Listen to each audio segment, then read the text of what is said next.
فرمایا مگر یہ کہ قیامت تک ایک طبقہ ایسا رہے گا میری امت میں اللہ کے امر پر قائم رہے گا، لوگ مخالفت کریں گے، یعنی اس علم کو دبانے کی کوشش کریں گے، چونکہ بات ساری علم اور تفقہ کی نعمت علم کی ہو رہی ہے، اس کو دبانے کی کوشش کریں گے، اور یہ دنیا میں ہو رہا ہے۔ علم صحیح جہاں ہے، دین کی دشمن طاقتیں کبھی نہیں چاہتی اور نہ چاہتی رہی ہیں کبھی تاریخ میں کہ اس کو فروغ ہونے دیا جائے۔ ہاں علم اگر غلط ہو تو اسلام دشمن طاقتیں بھی اس کو چاہتی ہیں کہ پروپیگیٹ ہو، کیونکہ اس غلط علم کے پھیلنے سے اسلام کے نام پر اسلام کا غلط امیج پھیلے گا۔ ان کا انٹرسٹ ہے، وہ کہتے ہیں، وہ پھر سپورٹ کرتے ہیں، وسائل بھی دیتے ہیں، کسی نہ کسی طریقے سے ہیلپ بھی کرتے ہیں۔ اگر علم غلط ہو، جس میں دہشت گردی پیدا ہو رہی ہو، جس علم سے تنگ نظری پیدا ہو رہی ہو، جس علم سے انتہا پسندی پیدا ہو رہی ہو، جس علم سے لوگ اور نوجوان نسل گمراہ ہو رہے ہوں، جس علم سے اسلام کی بدنامی ہو رہی ہو، جس علم کی اور تبلیغ سے اسلام کی غلط پکچر پیدا ہو رہی ہے سوسائٹی میں،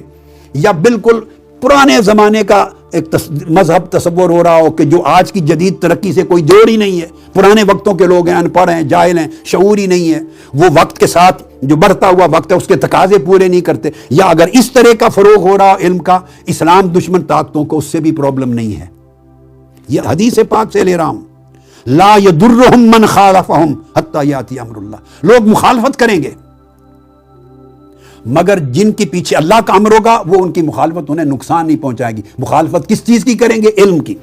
اب سوال پیدا ہوتا ہے، ہر علم کی تو مخالفت نہیں ہوتی۔ اس علم کی مخالفت ہوتی رہی ہے پہلے زمانوں سے بھی اور وسطی قرون میں بھی اور آج بھی۔ وہ طاقتیں جو اسلام کو سائنس اور وزڈم کے دین کے طور پہ نہیں چاہتی کہ متعارف ہو، جو نہیں چاہتی کہ اسلام کا جو توازن اور اعتدال کا تصور ہے، ایک ایسا علم ہو یا کوئی صاحب علم ہو یا کوئی ایک مقام ہو جس سے ایسے علم کی ترویج ہو رہی ہو جس کے ذریعے اسلام کا متوازن چہرہ لوگوں کو معلوم ہو، جس کے ذریعے اسلام کا معتدل چہرہ معلوم ہو، جس کے ذریعے Islam as religion of peace, as religion of moderation, as religion of advancement, as religion of science and wisdom